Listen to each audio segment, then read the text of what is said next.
Friends, आज हम बात करेंगे एक ऐसे हस्बैंड की जो अपनी कैंसर से जूझ रही वाइफ को बचाने के लिए किसी भी हद तक जा सकता है और इसके लिए उसे एक बड़ी कीमत चुकानी पड़ती है।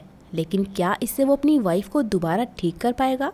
फ्रेंड्स, 2024 में रिलीज इस हॉरर मूवी का नाम है बैग ऑफ लाइज। फ्रेंड्स, ये मूवी देखते समय मैं बहुत ज़्यादा डर गई थी और मुझे अगले 2 दिनों तक अपने घर से अजीब अजीब सी आवाज़ें आने लगी थी। लेकिन असल में ऐसा कुछ भी नहीं था, वो सब बस मेरा वहम था।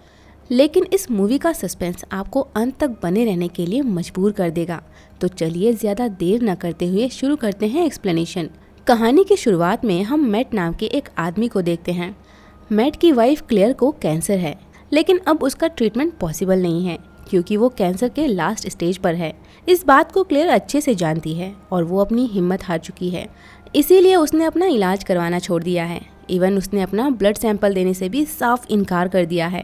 मैट अपनी वाइफ से बहुत प्यार करता है और वो उसे किसी भी हाल में मरने के लिए नहीं छोड़ सकता। वो आखिरी उम्मीद तक उसे बचाने की कोशिश करता रहेगा। इसीलिए उसके बार बार मनाने पर क्लेयर मान जाती है और अपना ब्लड सैंपल नर्स को दे देती है। हम देखते हैं कि नर्स जैसे ही क्लेयर का ब्लड सैंपल लेकर उनके घर से बाहर जाने लगती है, मैट का कजिन हेराल्ड उसे अपनी बातों में उलझा लेता है। ठीक उसी समय मैट अपनी वाइफ का ब्लड सैंपल नर्स से चुरा लेता है। लेकिन उसने आखिर ऐसा क्यों किया, है ना सोचने वाली बात। बस इसी बात ने मुझे मूवी को कंटिन्यू करने पर जोर दिया। तो चलिए देखते हैं कि आखिर ऐसी कौन सी वजह थी कि मैट ने ब्लड सैंपल चुरा लिया। हम देखते हैं कि नर्स के वहाँ से जाने के बाद हेरल्ड मैट से पूछता है कि आखिर तुम इस ब्लड का क्या करोगे। मैट उसकी बातों को टालते हुए बोलता है कि मैं दूसरे डॉक्टर से सेकंड ओपिनियन लेना चाहता हूँ। इसके कुछ दिनों बाद मैट एल नाम के एक आदमी से एक बार में मिलता है। वो मैट को किसी रिचुअल के बारे में बोलता है जिससे क्लेयर को वापस ठीक किया जा सके। अगले दिन हम देखते हैं कि मैट और एल दोनों एक भारी बोरे को मैट के घर के अंदर ला रहे हैं। एल मैट को बोलता है कि इसे किसी ऐसी जगह रखना जहां किसी का आना जाना ना हो। इसीलिए मैट बोरे को संभाल के घर के बेसमेंट में रख देता है। फिर एल मैट को रिचुअल का स्टेप बताता है कि सबसे पहले तुम्हें एक कैंडल जलाना है, फिर क्लेयर के ब्लड को बोरे के ऊपर डाल देना है और फिर अपनी विश मांगनी है।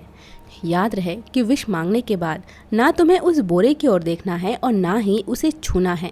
इसके बाद तुम उल्टे कदम उस रूम से बाहर निकल आना और उसके बाद तुम दोबारा उस रूम में बिल्कुल मत जाना।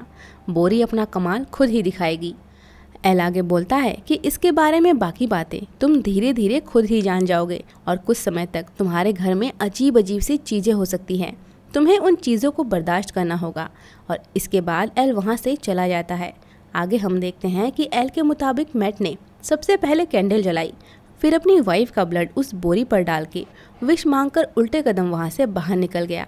लेकिन तभी दरवाज़ा बंद करते समय गलती से उसका लाइटर उस रूम में गिर जाता है और लाइटर को उठाने के लिए मैट को दरवाज़ा दोबारा खोलना पड़ता है।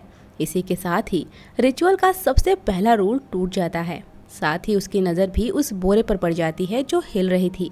बोरे को हिलता हुआ देख मैट घबरा जाता है कि तभी उसे एल की बातें याद आती है कि उसे ये सब इग्नोर करना है।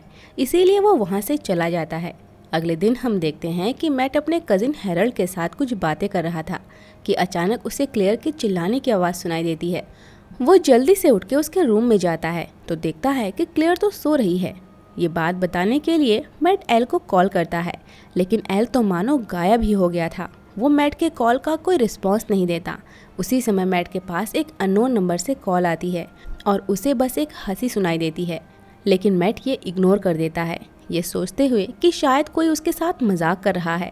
उसी दिन किचन में उसे फिर से एक लड़की की आवाज़ सुनाई देती है। वो इस बार भी इस आवाज़ को इग्नोर कर देता है। उसी रात अचानक मैट की नींद खुलती है। उसे कुछ आवाज़ें सुनाई देती है। ये आवाज़ उसे क्लेयर की लगती है। ऐसा लग रहा था जैसे क्लेयर कह रही हो, मुझे कैंसर क्यों हुआ, कैंसर तो मैट को होना चाहिए था। ये सुनकर मैट क्लेयर के रूम में जाता है, लेकिन वहाँ पहुँचकर वो देखता है कि क्लेयर तो बस बैठी हुई है। मैट के पूछने पर वो बोलती है कि वो तो कुछ भी नहीं बोल रही थी। इसके बाद मैट के पास उसी लड़की की कॉल आती है और हैरानी की बात यह है कि वो लड़की मैट को क्लेयर के बारे में सारी बातें ठीक ठीक बोलती है कि क्लेयर को क्या हुआ। मैट को समझ नहीं आता कि ये उसके साथ क्या हो रहा है। उसे अपने घर के हर एक कोने से क्लेयर की आवाज़ें आने लगती हैं।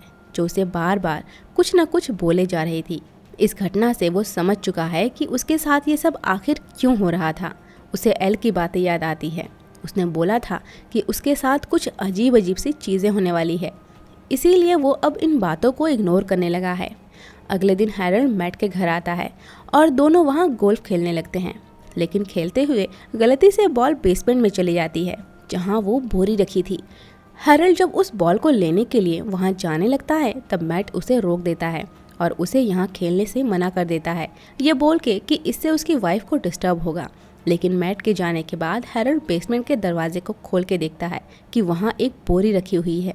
हैरल्ड को उस बोरे को देख के मैट के ऊपर थोड़ा शक होता है और वो मैट से उस बोरे के बारे में पूछता है, लेकिन मैट को ये पता लगते ही कि हैरल्ड ने बेसमेंट के दरवाजे को खोला है, वो हैरल्ड के ऊपर बहुत गुस्सा होता है और उसे बोलता है कि आखिर तुमने वो दरवाज़ा क्यों खोला, तुम्हें वहाँ नहीं जाना चाहिए था। लेकिन हैरल्ड के बार बार पूछने पर भी मैट उसे इस बारे में कुछ भी नहीं बोलता। वो बस हैरल्ड को इतना बोलता है कि वो अपनी वाइफ को ठीक करने की कोशिश कर रहा है। इस तरह से कुछ दिन बीत गए। मैट के साथ अजीबोगरीब चीज़ें होना आम बात बन चुकी है। अब उसे अपने घर के हर एक कोने में एक लड़की भी नजर आने लगी है जिसकी हथेली पर एक काला निशान बना है। एक दिन उसे एक पार्सल मिलता है। दरअसल ये पार्सल क्लेयर ने मंगवाया था। जैसे ही मैट पार्सल को खोलता है तो उसमें से क्लेयर का कटा हुआ सिर निकलता है। ये देखकर मैट बुरी तरह घबरा जाता है और वो तुरंत उस बॉक्स को फेंक के चिल्लाने लगता है। आवाज़ सुनकर क्लेयर भी वहाँ पहुँचती है और उस बॉक्स को उठाते हुए बोलती है कि इसमें तो सिर्फ विग है। उसी दिन मैट को वो लड़की अपने घर के बाहर खड़ी दिखाई देती है। इससे पहले मैट उससे पूछता, वो लड़की एक स्माइल देकर वहाँ से चली जाती है। अब मैट को खुद अपनी हालत से डर लगने लगा है। वो सोचता है कि ये उसे क्या हो गया है। वो एल से कांटेक्ट करने की कोशिश करता है लेकिन एल उसकी कॉल रिसीव नहीं करता। अगले दिन हम देखते हैं कि क्लेयर की तबीयत में काफ़ी सुधार आ रहा है, जैसे बोरे ने अपना काम कर दिया हो। क्लेयर अब खुद से किचन में आती है। ये देखकर मैट को बहुत खुशी होती है। जब मैट खाना बना रहा था तब कोई उसके कंधे पे हाथ रखता है। पहले तो मैट को लगा कि वो क्लेयर है, पर जब वो कंधे पे रखे हाथ की तरफ देखता है तो बुरी तरह घबरा जाता है क्योंकि वो हाथ उसकी वाइफ का नहीं बल्कि किसी एंटिटी का लगता है। घबराकर मैट बोलता है कि चली जाऊं यहाँ से। तभी व्हील चेयर पर बैठी क्लेयर को लगता है कि मैट उसे ये सब बोल रहा है। इससे नाराज़ होकर क्लेयर वहाँ से चली जाती है। इस बात से क्लेयर इतना परेशान हो जाती है कि उसी रात वो अपने हाथ की नस काट लेती है। ये देखकर मैट तुरंत डॉक्टर को कॉल करता है, लेकिन दूसरी तरफ कोई लड़की मैट की कॉल उठाती है और उसे बोलती है कि ये सब तुम्हारी वजह से हो रहा है, तुमने अपनी वाइफ को मारा है। मैट देखता है कि चाकू उसके हाथ में है और उसी समय मैट की आंख खुलती है। तब उसे पता चलता है कि ये सब बस सपना था। अगले दिन मैट अपने कमरे में सो रहा था। तब क्लेयर अपने पैरों पर चलकर उसके पास आती है। ये देखकर मैट बहुत खुश होता है कि क्लेयर पहले से काफ़ी ठीक हो रही है। क्लेयर मैट के पास आकर लेट जाती है। कुछ देर वो दोनों आपस में बातें करते हैं। उसके बाद क्लेयर वॉशरूम चली जाती है। क्लेयर के वॉशरूम जाने के बाद मैट को एक कॉल आती है, लेकिन कॉल पर क्लेयर थी। ये जानने के बाद उसके होश पूरी तरह उड़ जाते हैं क्योंकि अभी जो उसके पास लेटी थी वो क्लेयर नहीं बल्कि कोई और थी। वो तुरंत भागकर क्लेयर को देखने जाता है तो क्लेयर सच में अपने रूम में सोई हुई थी। मैट जब क्लेयर के रूम से बाहर आता है तो उसे वो लड़की अपने घर में दिखाई देती है जिसे वो पहले भी देख चुका है। इसके बाद वो बेसमेंट में जाता है जहाँ जाना मना था। इस बार उसकी नज़र उस बोरे पर पड़ी तो घबराहट से उसके हाथ से टॉर्च नीचे गिर जाती है। तब बोरी से एक हाथ निकलकर उस टॉर्च को अपने हाथ में उठा लेता है। मैट घबराते हुए बोलता है, चली जाओ यहाँ से। फिर वो हाथ भी बोरे के अंदर वापस चला जाता है, मानो वो उसका कहना मान रही हो। मैट अब इस रूम को लॉक कर देता है, लेकिन फिर उसे कुछ आवाज़ें सुनाई देती है, मानो कोई कह रही हो, प्लीज़ मुझे जाने दो। अब मैट क्लेयर को सब कुछ सच सच बोल देता है कि उसने क्लेयर को ठीक करने के लिए कुछ रिचुअल किए हैं। उसी दौरान उसके पास नर्स की कॉल आती है। मैट बोलता है कि क्लेयर अब पहले से कहीं बेहतर है। ये बात सुनकर नर्स हैरान हो जाती है, लेकिन वो मैट को बोलती है कि क्लेयर के पास अब ज़्यादा दिन नहीं बचे हैं, जितना हो सके उसके साथ रहे और इस हकीकत को मान ले। हम देखते हैं कि जब मैट नर्स से बात कर रहा था तब क्लेयर बेसमेंट में चली जाती है जहां उसे वो बोरा दिखाई देता है। लेकिन बोरे को देखने के बाद अचानक क्लेयर की तबीयत खराब होने लगती है और वो वहीं पर बेहोश हो जाती है। मैट क्लेयर को उठाकर उसके कमरे में ले जाता है। अब उसकी तबीयत बहुत बिगड़ चुकी थी। मैट क्लेयर को ऐसे नहीं देख सकता। वो सोचता है कि बस अब बहुत हो गया। वो उस बोरे को उठाकर बाहर फेंकना चाहता था। जब वो उस बोरे को फेंकने जाता है तो उसे महसूस होता है कि बोरा पहले से काफ़ी भारी हो गया है। इसके बाद वो एल को कॉल करता है, लेकिन इस बार भी एल कॉल रिसीव नहीं करता। तब वो उसे मैसेज भेजता है कि वो उस बोरे को फेंक रहा है। इसके साथ ही वो रिचुअल का एक और रूल तोड़ देता है। अगले सीन में हम देखते हैं कि मैट अपने लैपटॉप पर एल का एड्रेस ट्रैक करने की कोशिश कर रहा है कि अचानक उसके लैपटॉप पे कुछ भयानक तस्वीरें आने लगती है, जिसे देख के मैट डिस्टर्ब हो जाता है। इस बार वो डिसाइड करता है कि वो पूरी तरह पागल होने से पहले एल को जरूर ढूंढेगा। वो फिर से उसी बार में जाता है जहाँ उसकी एल से मुलाकात हुई थी। वहाँ उसकी एक दोस्त काम करती है। मैट उसके जरिए एल के घर का पता लगाकर बिना वक्त गवाए उसके घर के लिए निकल जाता है। वो एल के दरवाजे पे नॉक करता है। दरवाज़ा एक लड़की खोलती है। मैट ये देखकर हैरान हो जाता है, क्योंकि ये वही लड़की थी जो उसे उसके घर में दिखाई देती थी और जिसकी हथेली पर एक काला निशान था। लड़की से बात करने पर पता चलता है कि वो एल की बेटी है। अंदर जाने पर उसकी मुलाकात एल से होती है। एल अपनी बेटी को अंदर जाने के लिए बोलता है, लेकिन उसकी बेटी बोलती है कि उसे ये सब एक्सेप्ट करना होगा। ये बोलते हुए वो अंदर चली जाती है। अब एल मैट से पूछता है कि कहीं तुमने रिचुअल का कोई रूल तो नहीं तोड़ा है ना। एल आगे बोलता है कि इस रिचुअल में कई एंटिटीज इन्वॉल्व होती है, ये सब तुम्हें डराएंगी और ये सब मैंने तुम्हें पहले ही बता दिया था। आगे तुम्हें और भी बहुत कुछ बर्दाश्त करना पड़ेगा।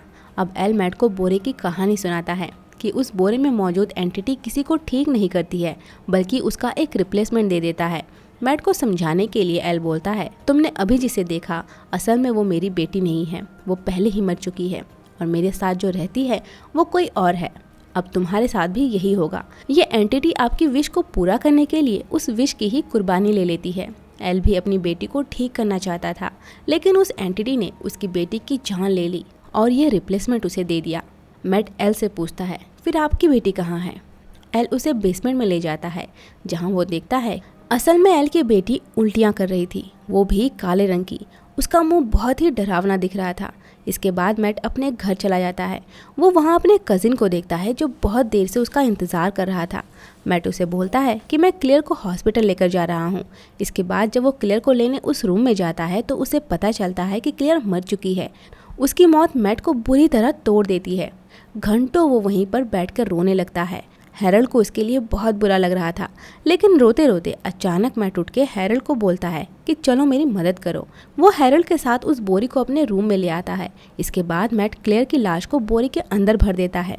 हैरल्ड को लग रहा था कि मैट को शायद क्लेयर की मौत का गहरा सदमा पहुंचा है, इसीलिए वो ऐसी हरकतें कर रहा है। क्लेयर की लाश को बोरी में डालने के बाद मैट बोरी को बंद कर देता है, लेकिन बोरी ने कोई कमाल नहीं किया। क्लेयर जिंदा नहीं हुई। इसके बाद हैरल्ड वहाँ से चला जाता है, लेकिन अगले ही पल वो देखते हैं कि उस बोरी के अंदर से कोई डरावनी चीज़ बाहर निकलकर बड़े बड़े हाथों से हैरल्ड पे हमला कर देती है। बुरी हालत में हैरल्ड रूम से बाहर निकलता है, जिसे देखकर मैट भी हैरान हो जाता है।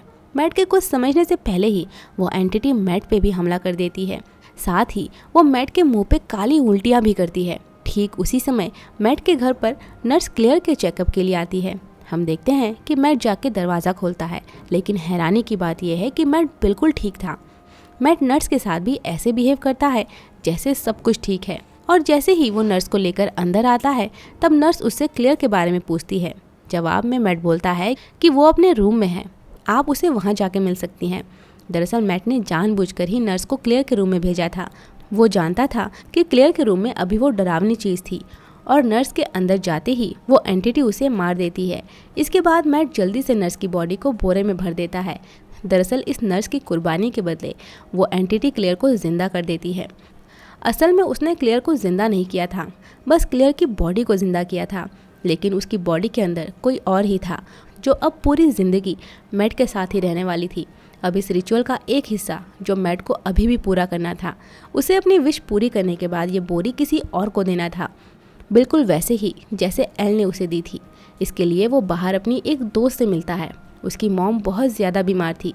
इस मौके का फ़ायदा उठा के एल उसे वो बोरी दे देता है। वो उसे बोलता है कि तुम इस रिचुअल को करो, इससे तुम्हारी मॉम बिल्कुल ठीक हो जाएगी। वो लड़की भी मैट की बातें मान लेती है, और वो माने भी क्यों ना, उसके सामने और कोई रास्ता भी नहीं था। हालांकि वो मैट की हकीकत नहीं जानती थी। मैट की बातों में आकर वो इस बोरे को अपने घर में ले जाती है। इस तरह अब मैट का सारा रिचुअल पूरा हो चुका है, और इसी के साथ ही हमारी आज की ये कहानी ख़त्म होती है। तो फ्रेंड्स, कैसी लगी आपको ये कहानी कमेंट में ज़रूर बताएं। साथ ही ये बताना ना भूलें कि इसके बाद आप कौन सी मूवी की कहानी को सुनना चाहेंगे। अगर आपको मेरा एक्सप्लेनेशन अच्छा लगा हो तो वीडियो को लाइक, शेयर एंड सब्सक्राइब ज़रूर करें। जल्द ही मिलते हैं एक और मज़ेदार कहानी के साथ। तब तक के लिए बाय बाय।